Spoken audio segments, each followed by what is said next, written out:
Welcome to the Philip Wiley Show. Take a look behind the curtain of professional hacking and hear compelling discussions with guests from diverse backgrounds who share a common curiosity and passion for challenges and their job. And now, here's your host, offensive security professional, educator, mentor, and author, Philip Wiley. Hello, welcome to another episode. Today, I'm happy to have Kevin joining me today. Kevin and I have been connected through LinkedIn and Twitter for several years. We still haven't got to meet in person yet, but hopefully we will at DEF CON. But he does amazing things for the community. And one of the things I'll say for sure is there's some people out there that have, they don't really have the person they're helping, the mentee, their best interest at heart. And one thing I can say without a doubt, Kevin has the best interest of the people he's trying to have. There's no ulterior motives. He's trying to help people, and I highly respect that. When you're looking for mentors, you want someone like Kevin, because there's some people that charge for mentoring, and once you get to a certain level in your career, that's kind of acceptable. If you're someone that's going to be a CISO, or you're some executive or something, or someone that's established in your career, and you're making a good salary already and you can afford it, that's fine. But I just really don't like to see people getting charged that they can't afford. They're having a hard enough time affording education and certifications, much less paying for someone to mentor. And so people like Kevin, these are the kind of folks that I recommend. And so it's an honor and pleasure to have you joining today, Kevin. Thank you, Philip. Appreciate you. I much love to you as well. It was bound to happen sooner or later. It was meeting up. Thank you for inviting me to speak today. It's an honor to be here. Yeah, it's great to have you. And also, too, I didn't mention, and of course, we still need you to introduce yourself. But you're involved with Riosis, which is one of the organizations I really, really love. And one of the things too is there's been so many other organizations helping other people, and it's good that the Latin folks needed help in that area, and they really were kind of getting overlooked until Riosis come along. And I see some other people have started up too, so that's good that they're inspiring others. So that's a great cause to be part of, and looking forward to Riosis Con coming up this fall. Me too, man. It's gonna be fun. I'm gonna have a blast. Yeah. I'm looking forward to meeting you as well in DEF CON. Hopefully, I meet you. We hang out a little bit, grab something to eat together, and just Sure. chat it up. So yeah, we'll definitely have to do that. Actually, last year at DEF CON was the first time I met Eric Bellardo. Nice. Yeah, that was the first time we met. Then I saw him again at Hack Space Con. But yeah, we had been connected for a while, and I'd been on a stream with him and Derek before, and then he's been on my podcast, so we finally got to meet up. So awesome, man. Awesome. It's good. So why don't you share your background? Kind of give us your background, kind of how you got started, your career path, how that looks like. Oh yeah. Oh my goodness, it's crazy. So my name is Kevin Apolinario. My background's a little strange because I have 12 years of restaurant experience. And I tell people, when you say oh, I have no experience. But thing is when you work customer service, or you work restaurant, you work retail, any of those things that you work, it's soft skills. You're going to use soft skills, and that you can leverage that over to IT. So I did 12 years of restaurant experience. And this is where it gets really weird and bizarre. And I did 4 years in the NYPD volunteer. And then I wanted to get into IT. So what I ended up doing was, to get into IT, I went to a technical training school, but I didn't know about that school because I just didn't know about it until I got laid off. So literally I worked in a restaurant, I got laid off. And then when I went, I was going to collect unemployment, and they told me about the school, and the school does CompTIA A+. And I'm like, A+, what is that? Is it like a grade or something? No, Kevin, it's like a certification. I'm like, oh, okay. And I'm a very big gamer. Like you see my computer over here, I'm a huge gamer. Mm-hmm. So when the majority of the people that I play video games with on Steam, they're military veterans. So I love working with veterans. I love playing video games with veterans. And they told me about the A+ as well. I didn't even know that existed. So then they told me about it as well. And then I went to a school, and I got my A+ while being in that school. And I literally got my first interview in the school by an IT manager. My teacher really liked me because he liked my personality.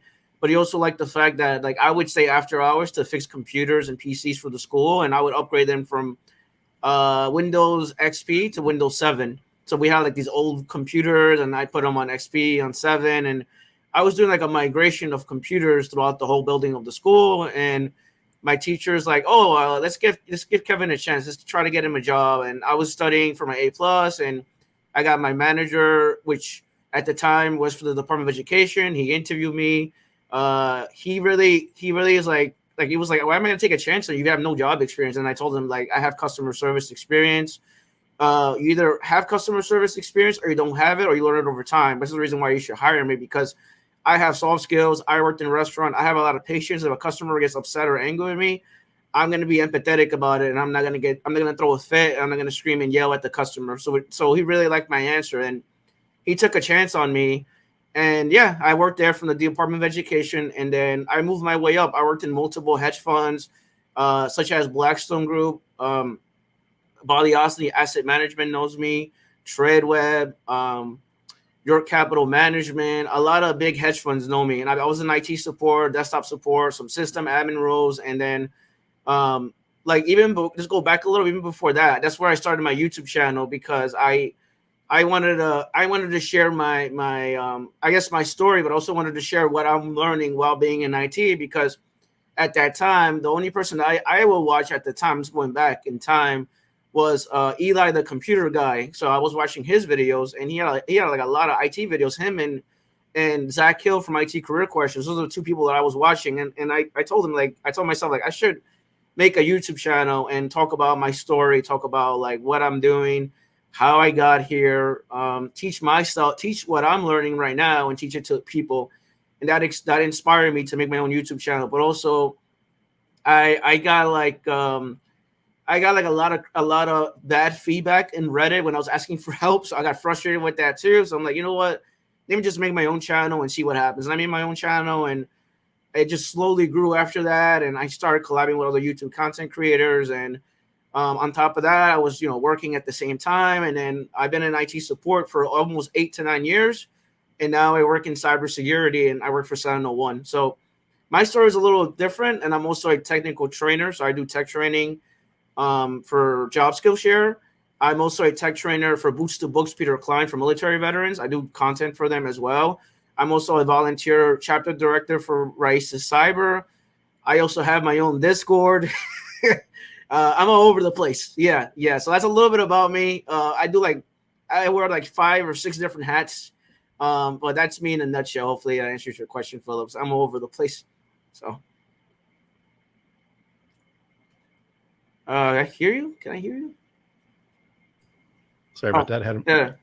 Yeah. So yeah, it's awesome what you're doing there. And for the listeners, we'll share in the show notes Kevin's YouTube channel as well as his social media information.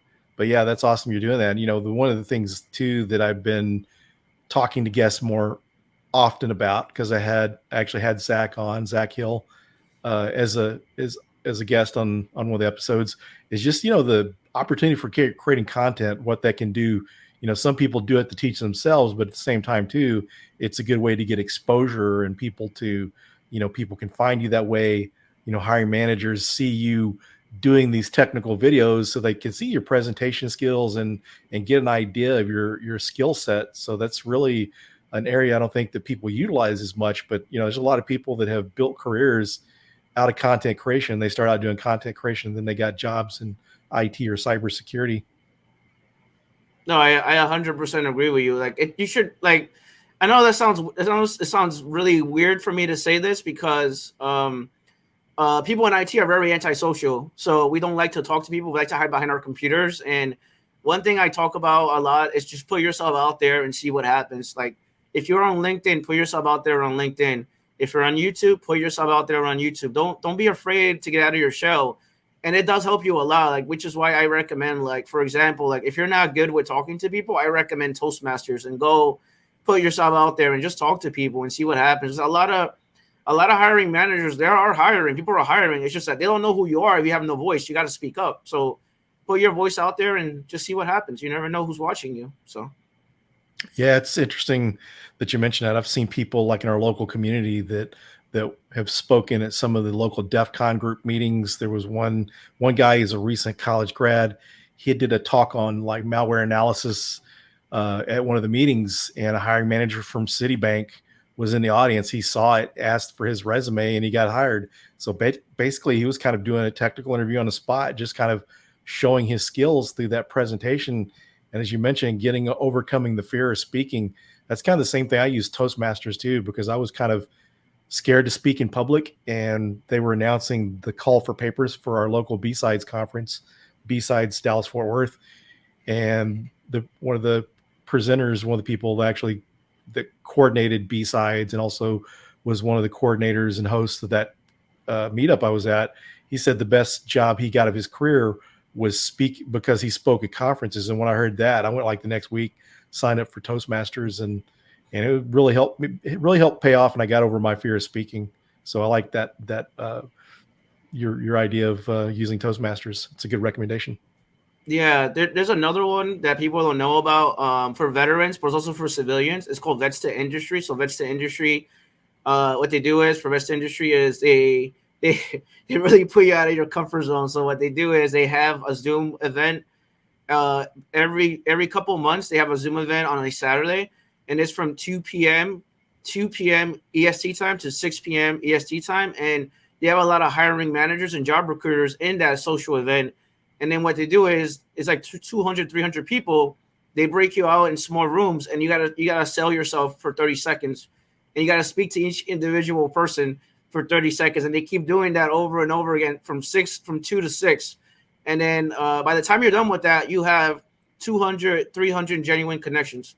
And this is like hiring managers, these are military veterans, these are civilians. And then that's how I'm able to talk, because I did some of these social events because I honestly, before, I never liked talking. I was scared to talk. I'm like, man, why did I say something dumb and and I make myself look bad? So that's the Vets Industry. I definitely recommend that as well. So.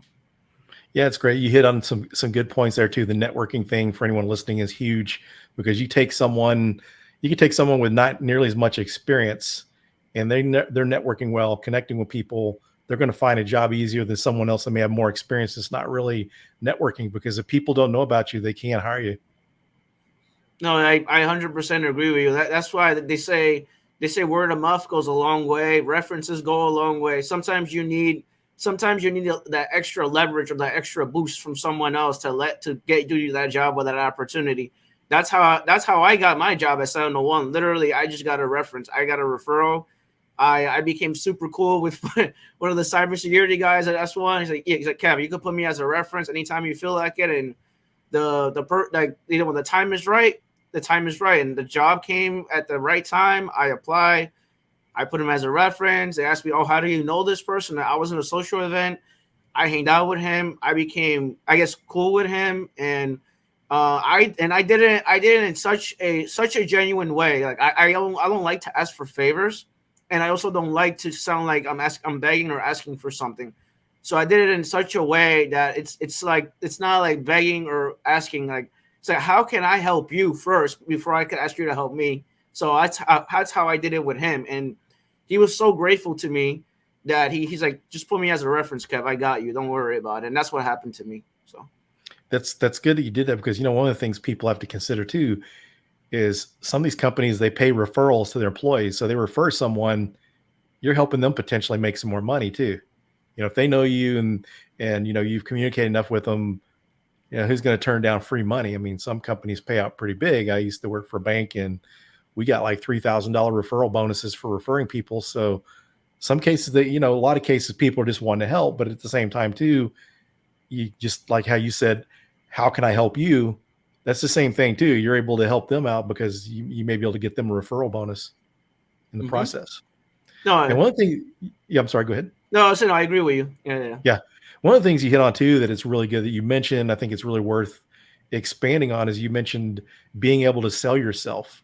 So that's a really good point there that I think some people don't really know how to do very well in interviews. What are some recommendations you'd have for someone trying to sell, their skills, sell them? I mean, they're the product.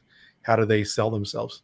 Oh, so I always recommend doing mock interviews. So like if you have a family member or a loved one or someone that lives with you, I recommend they interview you. They do mock interviews. That's number one. Number two for me would be like just how we're recording right now.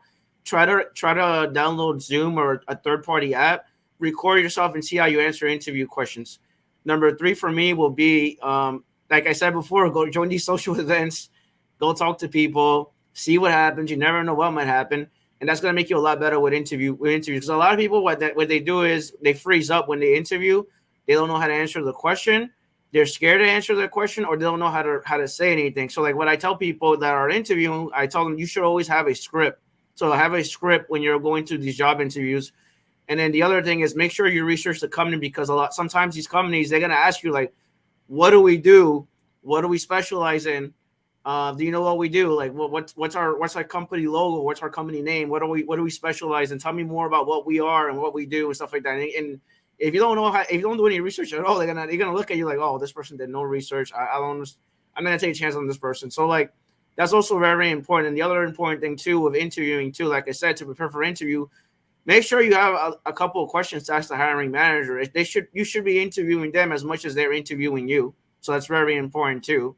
So hopefully that answers your question. Yeah, that is some great points there, because you go in and if you don't have any questions or you don't know anything about the company, they're not really going to think you care about the company. You're really not that serious about the job. And if you do, as you said, you went, do some research on the company, have some questions when you go in, that's one of those things that's going to be a checkbox in your favor. Maybe you're interviewing against someone else and technically you're equal, but then you got to sell yourself on those things. Like you care enough about the company to do the research.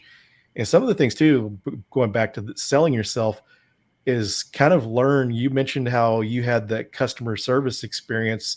You have to figure out how to leverage those things, because there's check boxes on that job requirement, that job description. Maybe you can fit all those check boxes, but what can you do more than the people you're competing against?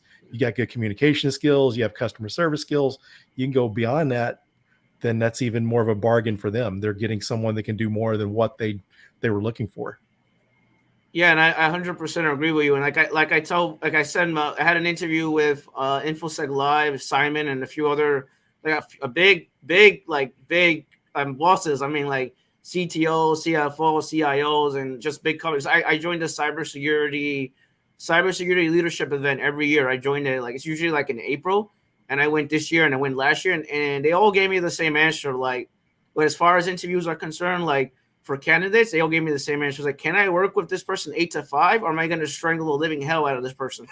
So, like, if your personality sucks, man, you're not going to get a job. I'm just letting you know right now. You're going to be in trouble right now. And at the end of the day, too, like some hiring managers, this is based on my experience, because I am a trainer and I see, and I'm in charge of who I help for getting a job, and I see them. They all do the whole interview process. And they tell me about it.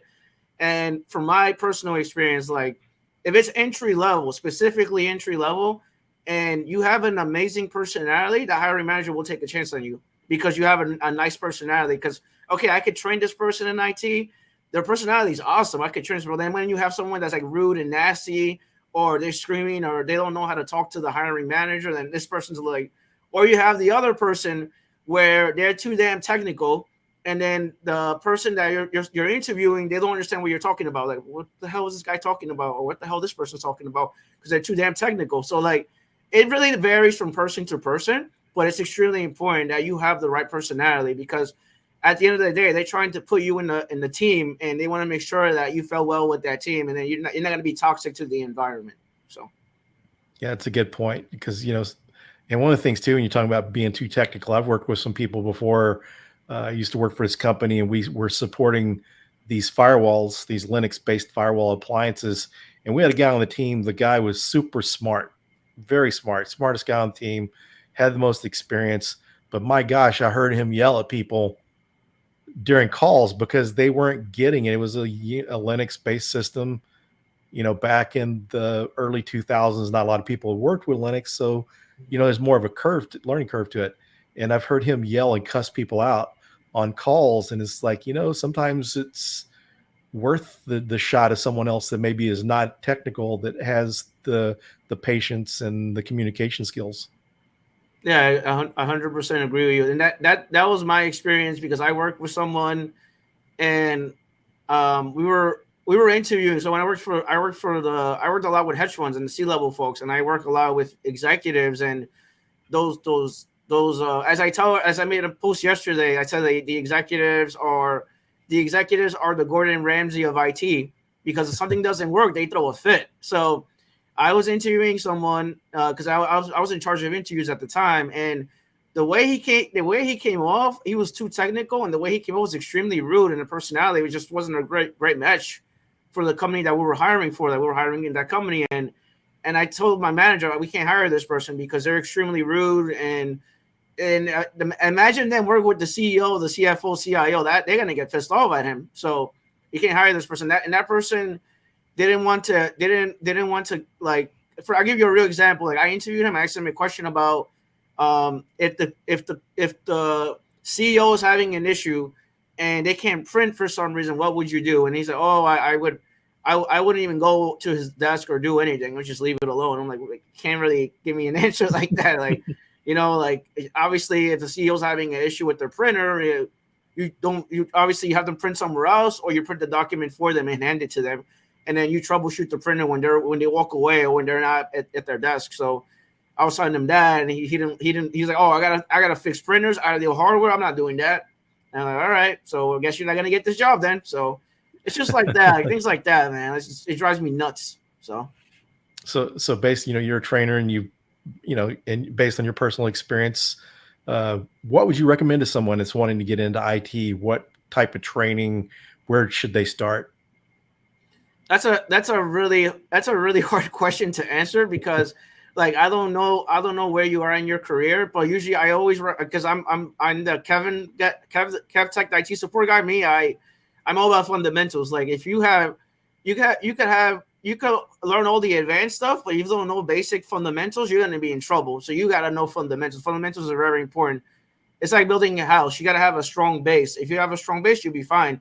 If you have a weak base, the whole house is going to fall apart. So you got to have really strong fundamentals. Like, talk about learning about operating systems, networking, TCP/IP, how devices talk to each other, understanding the Windows operating systems, hardware, all that good stuff, which you could learn all that if you literally go and do like the CompTIA A+. Once you learn the fundamentals, and you could focus on like more advanced stuff. Like, some people go and do the trifecta, do A+, Network Plus, Security Plus.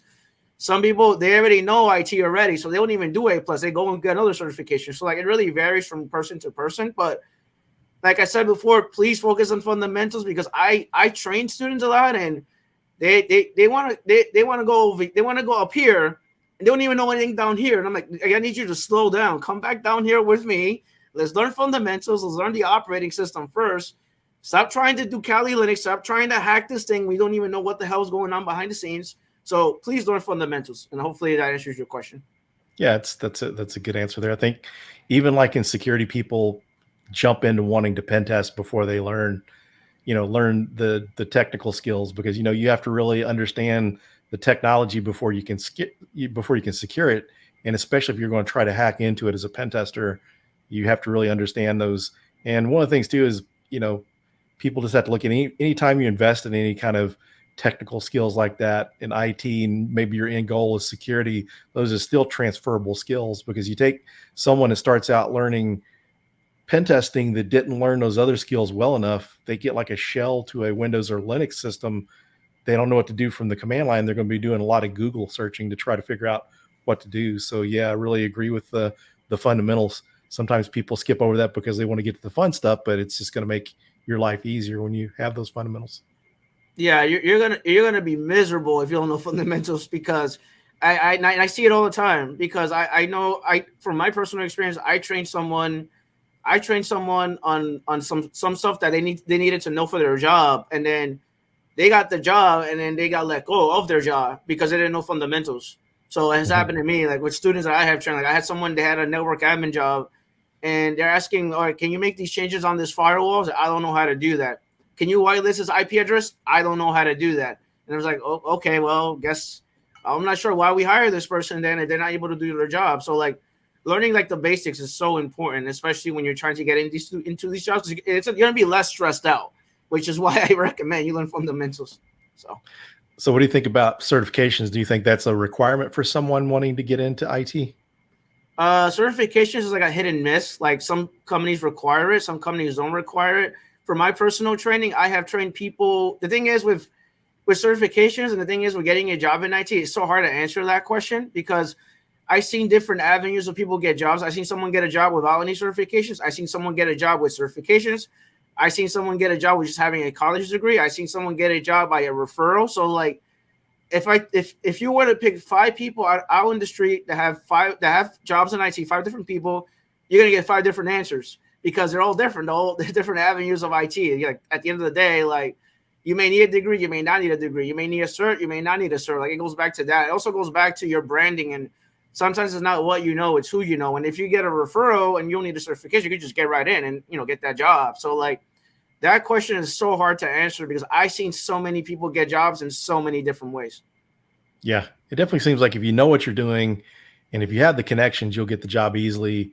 One of the things I recommend to people is, the certifications are going to get your resume recognized or whatever.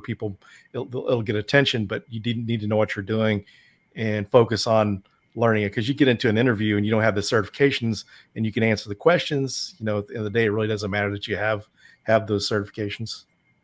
Yeah, and then the other thing that I always tell everyone, like please, like if you like like I tell people, certification does not guarantee you a job.